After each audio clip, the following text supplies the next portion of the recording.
Hello नमस्कार दोस्तों, स्वागत है आपका रामा ज्ञानशाला यूट्यूब परिवार में। दोस्तों, हमने रेलवे की पिछली परीक्षा में आए हुए पेपर्स को सोल्व करने की सीरीज शुरू की थी, जिसका पार्ट 2 आपके सामने है। पहला क्वेश्चन कहता है, नई दिल्ली में संपन्न हुए 7वें स्मॉल बिजनेस अवार्ड्स में किसी स्टार्टअप ऑफ द ईयर 2017 का पुरस्कार दिया गया। तो 2017 की बात है, तो मिल्क बास्केट को 2017 का स्टार्टअप ऑफ द ईयर 2017 का अवार्ड दिया गया था। अगला क्वेश्चन कहता है कि 2018 के लिए पश्चिम बंगाल के उच्चतम नागरिक पुरस्कार बंग विभूषण से किसे सम्मानित किया गया। पहली बात तो ये कि पश्चिम बंगाल का सर्वोच्च नागरिक पुरस्कार कौन सा होता है, बंग विभूषण। और 2018 में किसे दिया गया, आशा भोसले। सभी जानते हैं, बहुत अच्छी गायिका हैं आशा भोसले। कहता है 1939 में सुभाष चंद्र बोस द्वारा शुरू की गई पार्टी का नाम क्या था। तो 1939 में सुभाष चंद्र बोस जी ने ऑल इंडिया फॉरवर्ड ब्लॉक की स्थापना की थी। कहता है मछलियों के हृदय कितने कक्षीय होते हैं। तो दोस्तों, मछलियों का हृदय 2 कक्षीय होता है और मानव का हृदय 4 कक्षीय होता है। आप कमेंट सेक्शन में बताएंगे कि 4 कक्षों का नाम क्या होता है। 90वें ऑस्कर अवार्ड्स में किस मूवी ने द बेस्ट पिक्चर अवार्ड जीता। तो दोस्तों, 90वें अवार्ड में द शेप ऑफ वाटर ने द बेस्ट पिक्चर का अवार्ड जीता था। और आपको बता दूं, ऑस्कर अवार्ड अमेरिका के लॉस एंजलिस शहर से दिए जाते हैं। ये फिल्मी दुनिया के अवार्ड्स हैं जो पूरे विश्व की फिल्मों को दिए जाते हैं। लेंस बनाने में निम्नलिखित में से किसका उपयोग नहीं होता है लेंस। अब देखो, इसमें दिया है मिट्टी। क्या आप मिट्टी से लेंस बना सकते हो क्या? पॉसिबल नहीं है, तो ठीक ऑप्शन हो जाएगा। धातुओं के किस गुण के कारण उनके पत्थर बनाने में आसानी होती है। पत्थर मतलब फॉइल, किसी चीज़ को अपन पीट पीट के जो चौड़ा कर देते हैं, फैला देते हैं, उस गुण को कहते हैं आघातवर्धनीयता। जितना पीटोगे उतना बढ़ेगी, तो इस गुण को क्या कहते हैं, आघातवर्धनीयता। जिस धातु में गुण पाया जाएगा उसका उतना ही बड़ा पत्थर बन सकता है, उतना ही पतला और फैला हुआ पत्थर बनेगा। हम जानते हैं सोना जो धातु है उसकी आघातवर्धनीयता सर्वाधिक होती है। अगला क्वेश्चन कह रहा है आपसे, भारत का अपना पहला आधुनिक जलमार्ग विकसित करने में सहायता के लिए विश्व बैंक द्वारा कितनी राशि स्वीकृत की गई। ये एक तरीके से ऋण राशि है जो $375 मिलियन राशि स्वीकृत की गई थी विश्व बैंक के द्वारा। कहता है 3 बार पोली उमरीगर पुरस्कार प्राप्त करने वाले भारतीय क्रिकेटर हैं। तो 3 बार पोली उमरीगर पुरस्कार प्राप्त करने वाले भारतीय क्रिकेटर हो जाएंगे विराट कोहली। दोस्तों, सर्वाधिक अगर इनाम या पुरस्कार की बात जहाँ पर आती है, तो एक बार तो तुक्का मारने के क्रम में आप विराट कोहली यूज कर ही लेना, अगर आपको आंसर नहीं आता है तो अधिकतर चांस है आपके तुक्का सही होने के, हो सकता है गलती भी हो। कहता है परमाणु के भीतर न्यूट्रॉन द्वारा प्रोटॉन पर आरोपित बल कहलाता है। इसमें सिंपल सी बात यह है कि परमाणु के भीतर न्यूट्रॉन और प्रोटॉन कहाँ पाए जाते हैं, नाभिक में। और जो बल नाभिक के अंदर लगते हैं तो वो नाभिकीय बल कहलाएंगे। जाहिर सी बात है, इसमें कोई खास बात नहीं है। गुरुत्वाकर्षण बल, ज्वारीय बल, विद्युत स्थैतिक बल, इनका परमाणु के नाभिक से कोई संबंध नहीं होता है।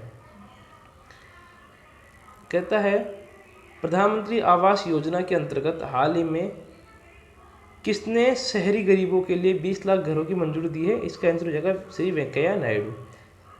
प्रधानमंत्री आवास योजना के अंतर्गत 20 लाख घरों की मंजूरी दी गई है। अगला क्वेश्चन आपसे कहता है उस लवण का उदाहरण निम्न में से कौन सा है जिसके जलीय विलयन का पीएच मान 7 से कम होता है। जहाँ पीएच की बात करें तो आप ये देखना, 7 तो होता है उदासीन, 7 से कम अम्लीय और 7 से अधिक क्षारीयता का गुण पाया जाता है। अब इनमें से सोडियम कार्बोनेट क्षारीय है, सोडियम क्लोराइड ये लवण हो गया, ठीक है, जो अपना टेबल साल्ट होता है, और ये सोडियम बाइकार्बोनेट ये क्षारीय हो गया। अमोनियम क्लोराइड NH4Cl, इसमें अम्लता के गुण पाए जाते हैं, इसलिए इसका जलीय विलयन का पीएच 7 से कम हो जाएगा। कहता है अगला क्वेश्चन आपसे, कौन सा उत्तक पौधों को कठोर और दृढ़ बनाता है? कौन सा उत्तक पौधों को कठोर और दृढ़ बनाता है? इसका आंसर हो जाएगा स्क्लेरन काइमा। और अगर बात करें कोमल बनाने की, उसका आंसर हो जाएगा कोलेन काइमा। आप इसको ऐसे नोट कर लेना, अगर सख्त की बात आती है, सख्त का से से शुरू करके आप स्क्लेरन काइमा से ऐड कर देना। और अगर बात करें कोमल की, तो आप उसको कोमल का को पकड़ के कोलेन काइमा से जोड़ देना। ये ट्रिक होती है याद करने की, वैसे ये इसका कोई साइंटिफिक रीजन नहीं है। रही बात दूसरी जाइलम और एक फ्लोएम, तो जाइलम का कार्य होता है कि जड़ से जल और खनिज लवण ऊपर पहुंचाना, और फ्लोएम का कार्य होता है ऊपर से जो प्रकाश संश्लेषण की क्रिया से भोजन बनता है उनको नीचे वाले हिस्से में पहुंचाना। कहता है राज्यसभा सदस्यों का कार्यकाल कितना होता है? हम सभी जानते हैं राज्यसभा सदस्यों का कार्यकाल 6 वर्ष होता है। उसमें क्या होता है कि प्रतिवर्ष 1/3 सदस्य सेवानिवृत्त हो जाते हैं, कार्यमुक्त हो जाते हैं। और लोकसभा का कार्यकाल सभी जानते हैं, अस्थायी सदन है, 5 साल में भंग हो जाती है लोकसभा, और राज्यसभा की भी भंग नहीं होती है, उच्च सदन कहलाता है। कहता है वर्ष 1931 में भारत की नई राजधानी के रूप में नई दिल्ली का उद्घाटन करने वाले वायसराय का नाम क्या था? इसका हो जाएगा लॉर्ड इरविन। 1931 में नई दिल्ली को राजधानी बनाया गया था। ठीक है, उससे पहले के कलकत्ता में ही काम चला रहे थे, क्योंकि अंग्रेज जब आए थे सबसे पहले अब पता है 1757 का प्लासी युद्ध लड़ा बक्सर में, 1764 का युद्ध लड़ा, वो सारे बंगाल के अंदर हुए थे। इसका मतलब इनको ये पता था कि बंगाल ही भारत में सर्वगा है। इनको ये नहीं पता था कि दिल्ली भारत का सेंटर बन सकता है। धीरे धीरे इनको समझ में आने लगा। 1931 में आके भारत की राजधानी नई दिल्ली को बनाया गया था। उस देश का नाम बताया जो निशानेबाजी के संयुक्त विश्व कप की 2019 में मेजबानी करेगा। ये करंट अफेयर्स की क्वेश्चन 2018 के हिसाब से पूछे गए थे, तो 2019 उनके लिए भविष्य था। तो संयुक्त विश्व कप 2019 की मेजबानी करने वाले देश का नाम हो जाएगा भारत।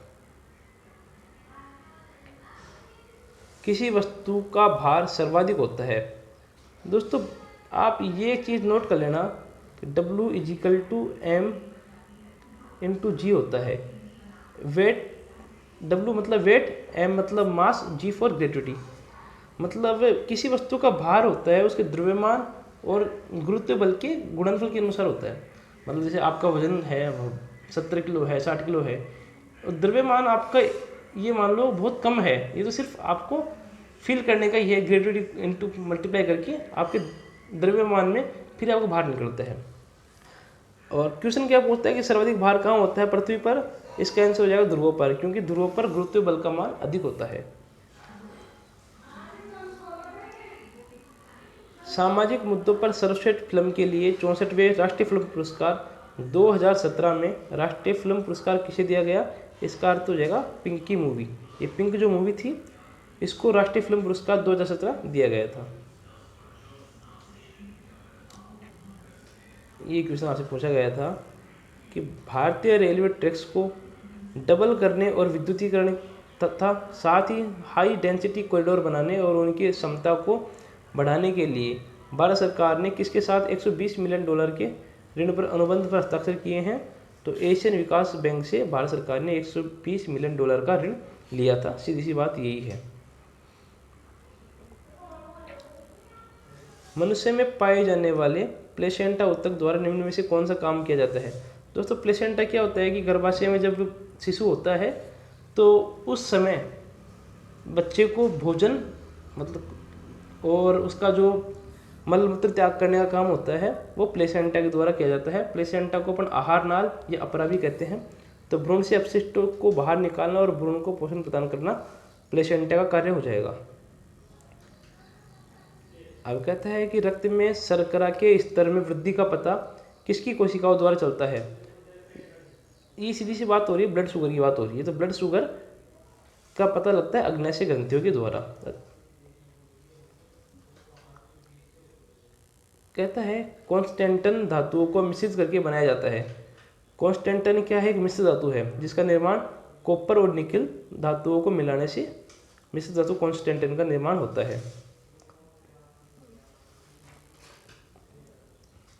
अगला क्वेश्चन है 2017 में निम्नलिखित में से किस भारतीय मुख्यमंत्री को अमेरिका भारत व्यापार परिषद द्वारा ट्रांसफॉर्मेटिव चीफ मिनिस्टर अवार्ड प्रदान किया गया? तो इसका आंसर हो जाएगा एन चंद्रबाबू नायडू। कहता है बॉम्बे स्टॉक एक्सचेंज की स्थापना किस वर्ष हुई थी? BSE बॉम्बे स्टॉक एक्सचेंज की स्थापना 1875 में हुई थी।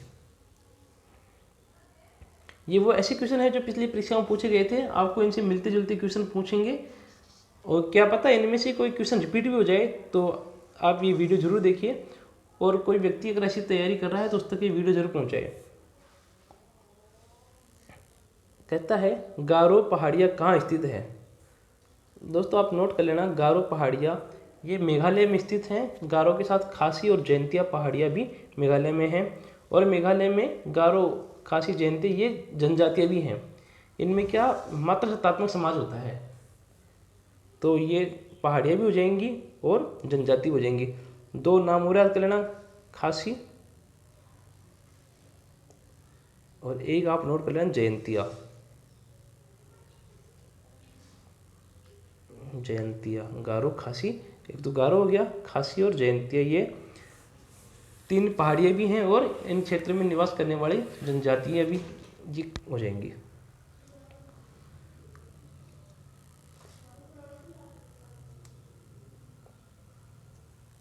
अगले क्वेश्चन पे चलते हैं। कहता है पुस्तक a book of light when A loved one has a different mind, इस बुक के लेखक हैं जेरी पिंटो, इस बुक के लेखक हो जाएंगे।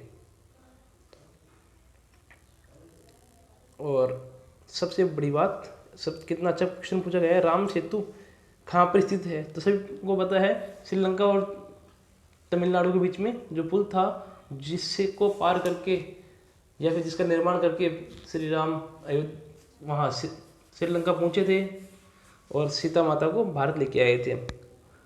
तो राम सेतु कहाँ पर है? पाक जलडमरू मध्य के स्थान पर। तो सीधी सी बात यह है कि जो जल संधि को पाक जलडमरू संधि भी कहते हैं। दो क्वेश्चन आपके यहाँ पर नोट हो गए हैं। अगला क्वेश्चन, जब एक गिलास पर रखे कार्ड को उंगली से धक्का दिया जाता है तो उस पर रखा सिक्का गिलास में गिर जाता है, यह कथन किस नियम को व्यवहारिक करता है?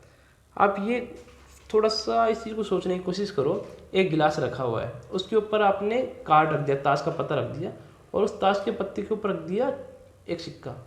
जब आप ताश के पत्ते को स्लाइड मारोगे, हाथ से मारोगे, तो पत्ता तो आगे निकल जाएगा, गिलास जो सिक्का है अपनी जगह रह जाएगा और वो नीचे गिर जाएगा गिलास में।